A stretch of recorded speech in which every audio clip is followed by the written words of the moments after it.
Halo teman-teman, pada praktikum kali ini kita akan melakukan penetapan kadar sari larut air dan larut etanol. Kadar sari larut air merupakan suatu metode yang digunakan untuk mengetahui jumlah senyawa yang terlarut dalam air. Sedangkan kadar sari larut etanol merupakan suatu metode yang digunakan untuk mengetahui jumlah senyawa yang dapat terlarut dalam etanol. Nah, gimana sih cara mengetahui seberapa banyak kadar sari yang larut dalam air maupun dalam etanol? Yuk simak videonya sampai akhir. Pertama, pijarkan cawan uap yang akan digunakan dengan suhu tinggi selama 1 jam.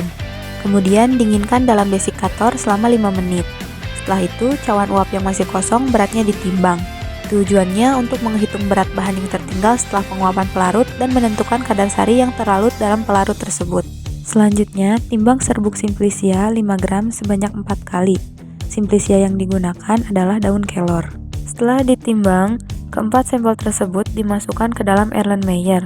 Pada Erlenmeyer 1 dan 2 ditambahkan 100 ml air jenuh kloroform, sedangkan pada Erlenmeyer 3 dan 4 ditambahkan 100 ml etanol. Kemudian di-shaker selama 1 jam.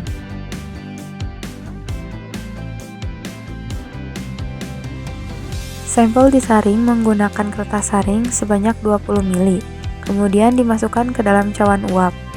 Lalu dilakukan juga pada sampel yang lainnya.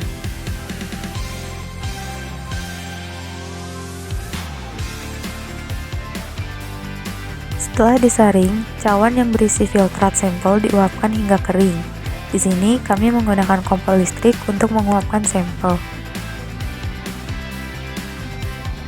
Saat sampel sudah kering, kemudian ditara, timbang sampel dan dihitung kadar sari larut air maupun etanol yang diperoleh.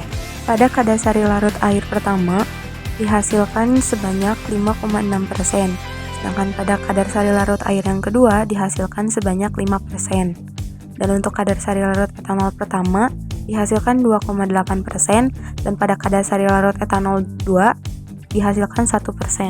Terima kasih sudah menonton teman-teman, sampai jumpa di video berikutnya ya.